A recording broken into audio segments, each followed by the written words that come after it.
So the leadoff man is on base for the Astros here in the first inning as Michael Brantley steps in.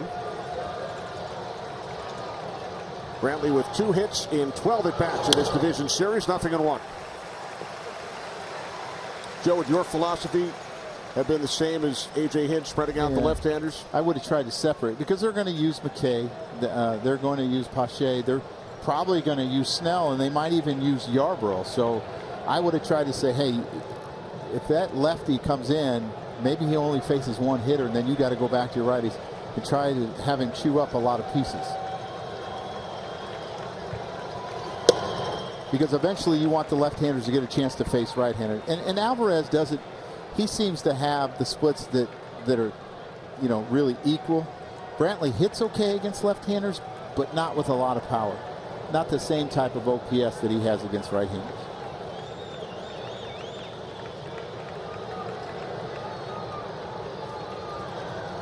Now the 1-1 to Brantley. 1 ball, 2 strike count with nobody out. Springer on at first, just underway here in St. Pete.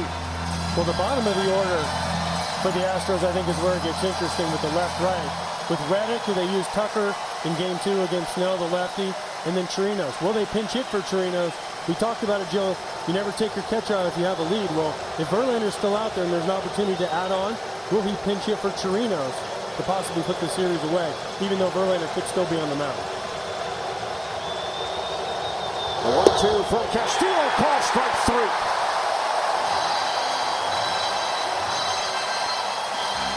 And the one thing I've noticed about Brantley is it seems like he's had a hard time picking up the breaking ball against these Tampa Ray pitchers. And you see McKay getting up now. I think McKay is getting up for Alvarez, but they've been throwing breaking balls in, and he's been swinging over the top of them. That one was right down the middle, AJ. That's a ball that he can do a lot with, but he got fooled. That was a nasty breaking ball. I know it was right down the middle, but I think Brantley saw it starting away, and he thought it was going to be low, and he just kind of held its plane and stayed there. That's why he took it. So with 1 away, here's Jose Altuve. Has gone deep twice in this series. Curve is in for a called strike, 0-1. I love it. We're in the first inning. You got a lefty up already for the 5th hitter of the game. It's such a different philosophy for these two teams. They want Verlander to go 120 pitches if possible. We're in the first inning. Castillo just barely getting warmed up, and here he is, McKay, up for the 5th hitter. And this will be the first time, if he gets in, that he's thrown back-to-back days. He's been a starter, and he's been a long reliever. Roughing in 2, Altuve with a 2-run home run in Game 1, 5th inning. That gave the Astros a 2-0 lead. And a solo shot in the top of the first yesterday.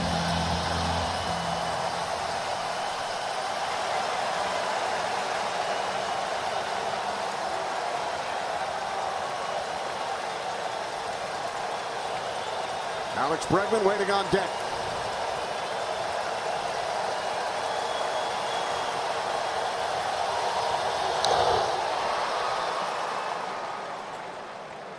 You know, the interesting thing about when you face Diego Castillo is you see averages 98.2, has touched 100 over 20 times, and you're going to see a lot of sliders.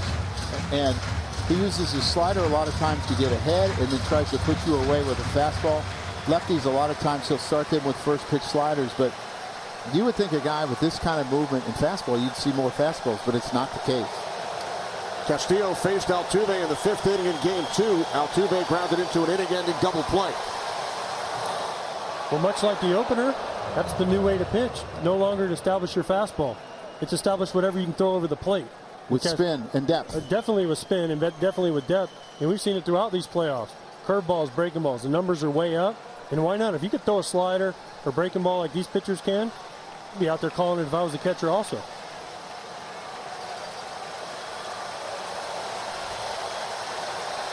Springer with a leadoff single, 1 out. Top of the first inning, the 0-2 to Altuve. Fouls it off back behind third. These Astro hitters, and they are so good at extending at bats and making pitchers work. But, you know, a lot of times you would say if you're facing a starter, that's a big deal. But tonight, that's not a big deal. I was thinking the exact same thing that, hey, normally, hey, foul off, but these guys go in 1 inning, maybe 2 innings at the most.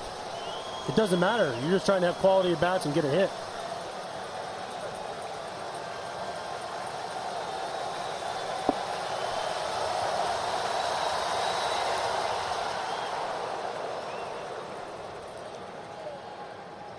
For coverage of tonight's game in Spanish, please tune in to Fox Deportes. Game 4 of the ALDS. Astros lead the series 2-1. Well, we've seen Castillo throw over a number of times in Springer, and I think that goes back to game 1 where the Astros stole 3 bases, and you're trying to keep him close to keep that double play in order because he's so good in inducing ground balls or strikeout. Springer had one of those 3 steals in game 1. Altuve reaches out, fouls it back.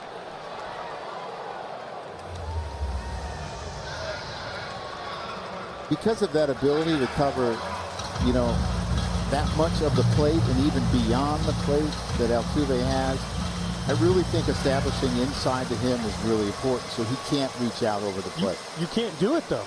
His arms are so short and he is so quick on the inside pitch. Yeah, you can say, I want to establish him, but you better throw it off the plate in, because if you don't, he's going to shoot it over the left field wall.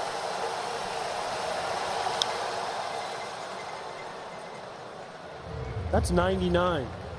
Up.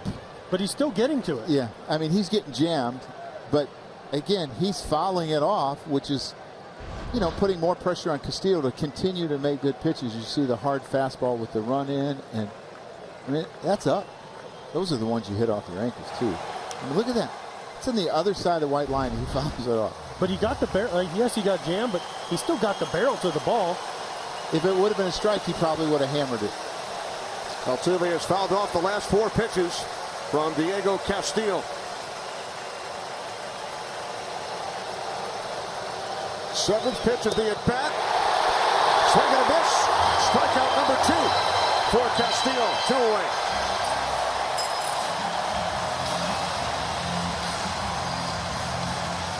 This pitch is absolutely filthy. 99 miles an hour. Turbo sinker. Might have hit Altuve in the knee if he didn't swing it. That ball moved 2 feet, Joe. It almost hit him in his back knee. If he doesn't swing, it would. Look at the movement. Look at the pitches. And he ends up getting ahead with a breaking ball and finishing with that nasty fastball. But look where that ball started and where it ended up. You see the tracer. That ball starts in the middle and ends up almost behind him. Castillo has thrown 15 pitches, 13 for strikes. Pitch count isn't so important tonight. Alex Bregman, first pitch. Long foul down the left field line, 0-1. But here's the thing, if Castillo's able to get this out here, I think he'd be tempted to throw him out there for the next game. Let him face Alvarez with nobody on, and then the 2 righties after, as long as his pitch count again doesn't get like crazy. But I think he would probably let him go another inning. Now, if Bregman gets on, McKay's in the game because they're not letting Alvarez face it. McKay continues to throw in the Rays pen. Well, like you said, Joe, if he gets Bregman out, he's going out for a second. Because every out they can steal with him is one less out they have to get from someone else.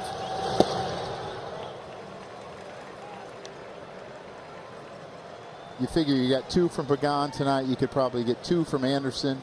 You can get something from Drake. You can get something from Rowe. Gets, you know, a couple innings from Pache. I mean, I'm sure they would love to stay away from Glasnow and Snell, but if they need him, they're going to use him.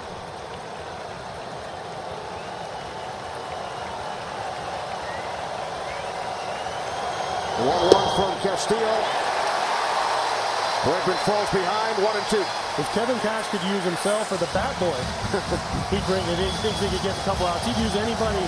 He'd use that guy waving his towel with his arm motion. Grant Balfour, he threw out the first pitch. He'd like to bring him back to try to get him out. He'll use as many pitchers as he has, and if he could, he'd use them twice.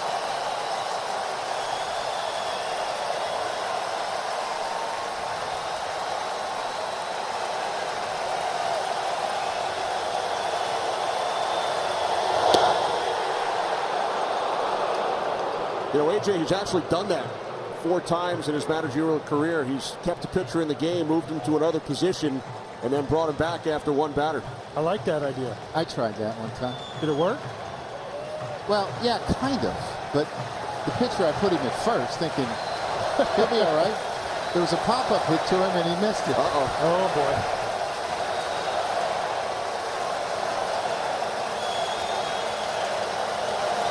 Now the 2-2 from Castillo. Bregman down on strikes. Third consecutive strikeout after the Springer leadoff single.